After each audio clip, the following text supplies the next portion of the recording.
There's a robotic car elevator inside the Porsche Design Tower in Miami that carries your car from street level directly to a glass garage attached to your penthouse. You can step out of your car 500 feet in the air, walk inside, and look at the Atlantic Ocean from your living room window. It is one of the most expensive pieces of real estate in America. And since the day it was finished, it has been sinking into the ground. Not a little, not a rounding error.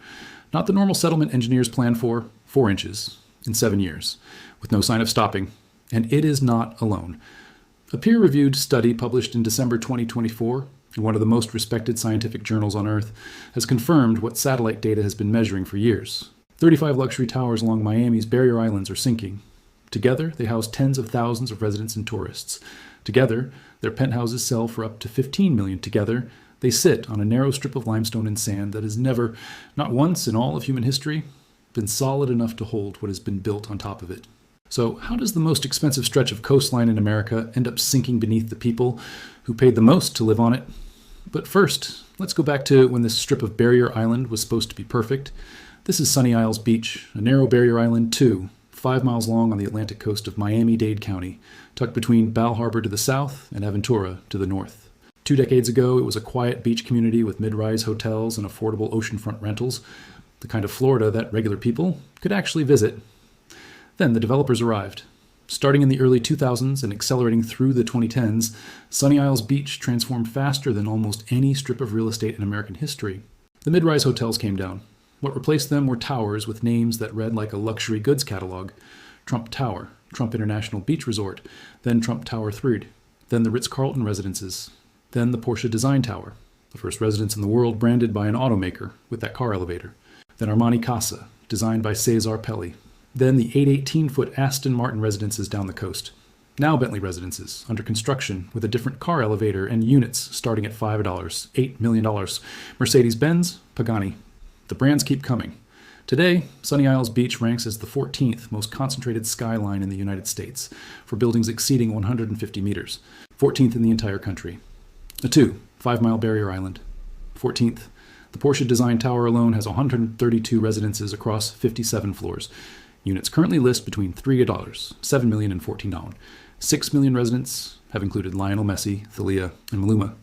The Ritz-Carlton Residences average $2,160 per square foot. 87 Park has units listed at $15 from $5 million. Arty Surfside, $12, $9 million. This is the most expensive strip of residential coastline ever built in the United States, bar none, and the ground underneath it has been sinking the entire time. To understand what is happening beneath these towers, you have to understand what Miami is actually built on, because most people assume that when you spend $14 million on a penthouse, the engineers have solved the foundation question. They have not. Miami sits on a geological formation called the Miami Limestone. It is a porous, air pocket-riddled sedimentary rock, essentially a giant sponge. Beneath the limestone are interbedded layers of sand, sandy layers that are, by geological definition, compressible. Here is the precise mechanism described by the scientists who discovered the problem. Imagine a can of ground coffee, shake it. The coffee compacts. There is suddenly more room in the can. The surface drops. Now imagine that the can is not full of coffee, but of sand and limestone. And instead of your hand shaking it, the shaking comes from construction vibrations. Drilling, excavation, heavy equipment, pile driving, the constant churning of a massive construction boom on a narrow barrier island where every new tower is building next to the previous one. The sand compacts, the layers between the limestone compress, the ground sinks. The official term is subsidence. The technical term from the University of Miami study is load-induced prolonged creep deformation of sandy layers within the limestone, which is accelerated, if not instigated, by construction activities. That is the language in the peer-reviewed paper. The plain English version is simpler. The more you build on this island, the faster the island sinks under the buildings already there. The study was published on December 13, 2024 in Earth and Space Science, the Journal of the American Geophysical Union. It was authored by scientists at the University of Miami, Rosenstiel School of Marine, Atmospheric, and Earth Science, the University of Miami College of Engineering, Florida Atlantic University, the University of Houston, the University of Hanover in Germany, the GFZ German Research Center for Geosciences, and the California Institute of Technology. 9 institutions, multiple countries, 7 years of satellite data. The satellite system used is called Interferometric Synthetic Aperture Radar, or INSAR. It measures geological displacement down to the millimeter, not inches, millimeters, from space. By bouncing radar off fixed points on buildings, balconies, rooftop air conditioning units, boardwalks, and tracking their vertical position over time, what it found was this. 35 buildings from Golden Beach to Miami Beach have sunk measurably into the ground between 2016 and 2023. The range of subsidence is 2 to 8 centimeters, between 0, 8 inches, and just over 3 inches. The Porsche Design Tower specifically experienced more than 10 centimeters, approximately 4 inches, of subsidence between 2017 and 2021. Sunny Isles Beach is approximately 2 miles from Surfside, Florida. Surfside is where, on June 24, 2021, at 1:22 in the morning, Champlain Towers South, a 12-story condominium completed in 1981, partially collapsed. 98 people died. Federal investigators at the National Institute of Standards and Technology concluded in September 2025, after spending nearly $30 million in 4 years on the investigation, that the collapse likely began at a slab column connection in the pool deck. Concrete in those columns was weaker than required by building code. Salt water had been seeping into the foundation for years. The building had been warned. A $15 million repair program had been approved. The structural work had not started. The study published in December 2024, the same study documenting 35 sinking towers, explicitly examined the Champlain Towers site. It found no measurable pre-collapse subsidence at that specific location. The researchers were clear. The Champlain collapse was caused by structural deterioration and concrete failure, not by the subsidence they documented nearby. But here is what the researchers also said. The study raises questions about regional vulnerabilities on the same barrier islands, the same ground, the same geology, the same interbedded limestone and sandy layers. 2 miles from where 98 people died, 70% of the buildings on the same coastline are actively sinking, and no one told the people paying $14 million for their penthouses. Here is the list of buildings the University of Miami study specifically identified.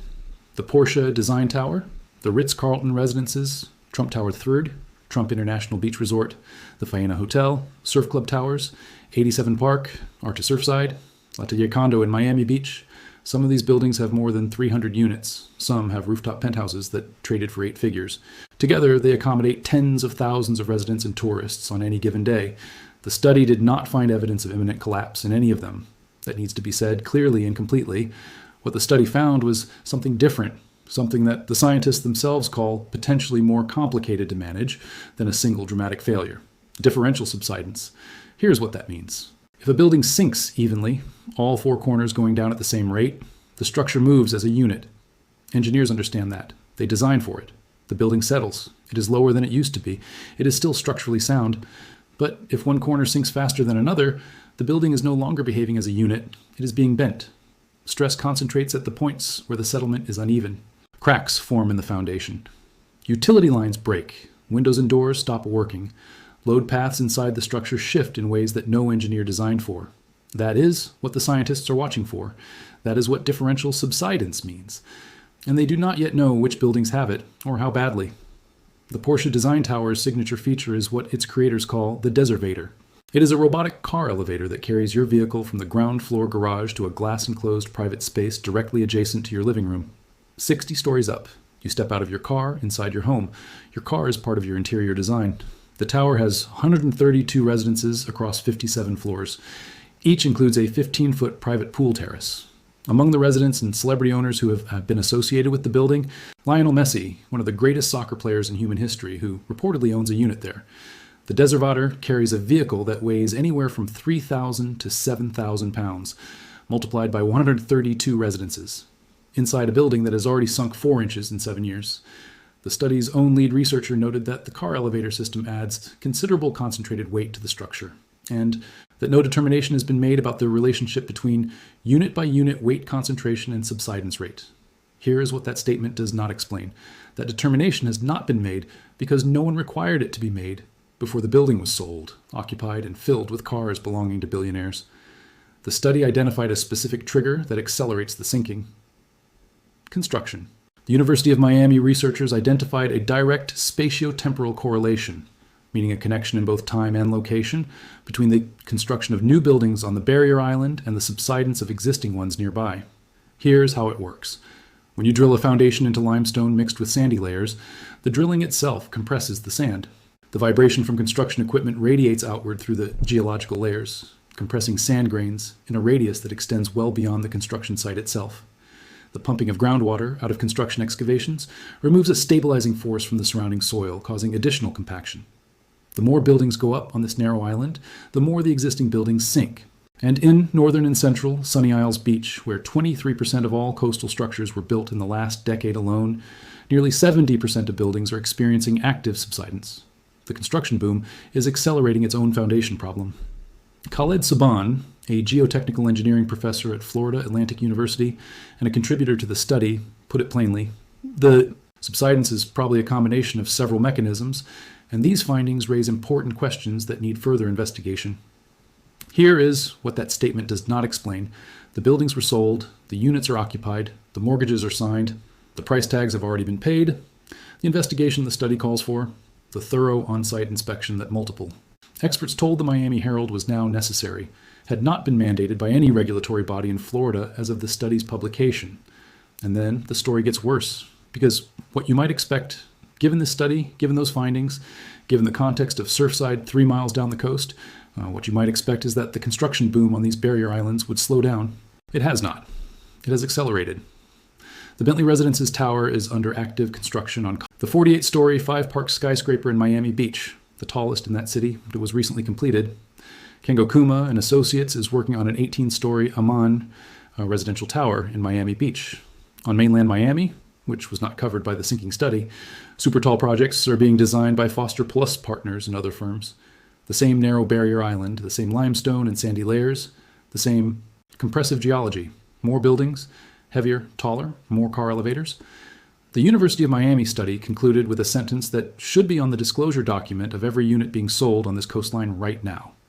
There are no indications that subsidence will come to a stop.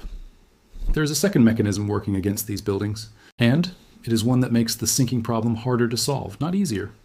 Sea level rise. The study area, Miami's barrier islands, is experiencing sea level rise at a rate of approximately 6 inches per decade, averaged over the last 30 years. Florida's water levels have already risen 8 inches since 1950. Scientists project a further 10 to 17 inches of rise by 2040. Here is what sea level rise does to a limestone foundation riddled with air pockets. As the ocean rises, it encroaches on the sand and limestone at and below the waterline, the exact layers in which these buildings are anchored. Higher water tables mean more salt water moving through porous limestone beneath the foundation. That movement erodes the limestone from the inside. It corrodes the steel-reinforced concrete columns that hold the buildings up. Paul Chanowski, a climate and infrastructure expert who spoke to the Miami Herald about the study, described it this way. Miami's limestone foundation is like standing on sand, and someone has come with a spoon and started taking the sand out. That spoon is the ocean. It has been working for decades. It will work faster every year. And a Ritz-Carlton penthouse, sinking at half an inch per year, does not come with a geological warranty. Multiple experts reviewed the study and its implications. Not one of them said this was not a problem. Falk Amelung, the study's senior author, and a professor of geophysics at the University of Miami, we found that subsidence in most high-rises slows down over time, but in some cases, it continues at a steady rate. This suggests that subsidence could persist for an extended period. Gregor Eberle, geoscience professor and co-author of the study. These findings raise additional questions which require further investigation. Szymon Wojciechowski, a geophysicist at Florida International University, who reviewed the study. Sometimes it can be dangerous, sometimes not. It will have to be evaluated.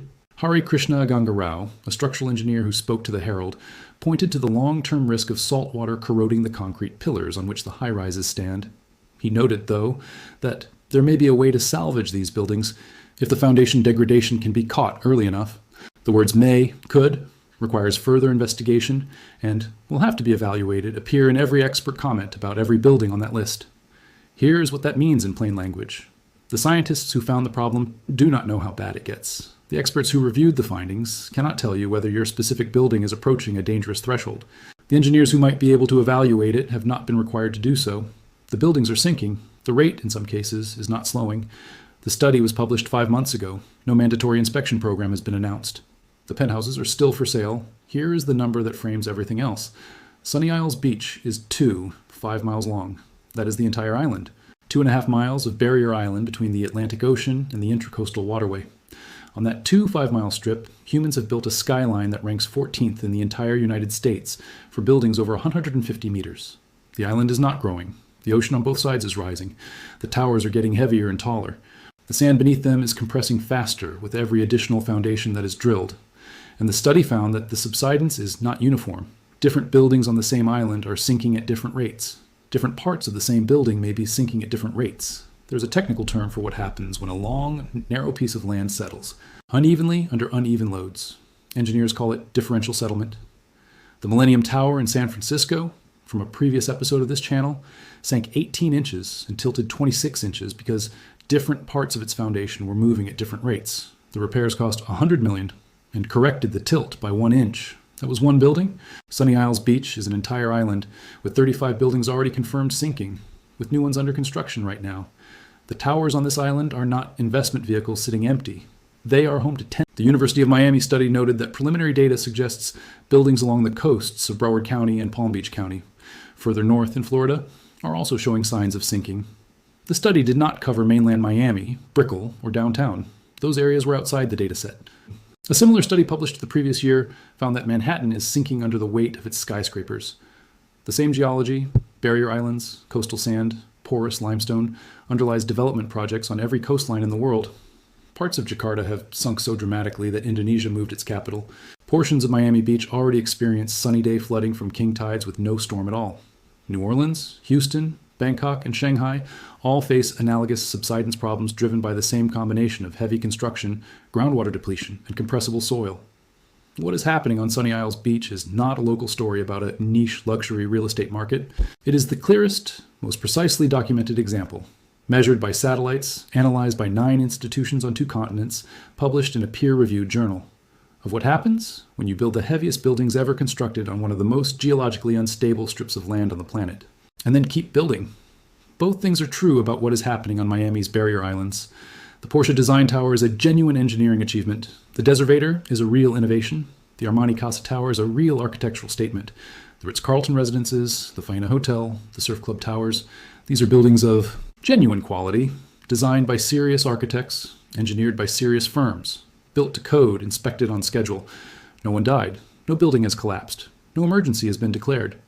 And the same peer-reviewed study, produced by the same University of Miami, whose name appears on the street signs of the neighborhood, measured by satellites from space and confirmed by 9 institutions across 2 continents, found that 35 of these buildings have been sinking since they were completed. That the Porsche Design Tower, one of the most photographed buildings in Florida, has dropped 4 inches in 7 years. That nearly 70% of the buildings in the densest part of this barrier island are going down. That there are no indications that subsidence will come to a stop. That the construction creating the problem continues to accelerate. 3 miles from Surfside, 2 years after that study was published, with no mandatory inspection program in place, with penthouses still listed at $15, $5 million, with Bentley, Mercedes-Benz, and Pagani still planning towers on the same limestone. Both things are true. The most exclusive address in America is sinking. And the market has not blinked. The satellite is still running. It measures every millimeter, every season, every year. From space, it watches the buildings move. Some of them are slowing down. Some of them are not. Somewhere right now, a developer is finalizing permits for the next tower on this island. A buyer is wiring a deposit for a penthouse with a car elevator and an ocean view. A family is checking into a hotel room on the 40th floor of a building that has sunk 3 inches since it opened. And a team of scientists at the University of Miami, the people who actually measured all of this, are looking at their data and asking the question that no one in Florida has officially been required to answer. When does this stop? Falk Amelung, the geophysicist who led the study, said the words that should follow every sales brochure on this coastline. There are no indications that subsidence will come to a stop. The buildings are still there. The satellite is still watching. And the ground beneath the most expensive real estate in America is still moving.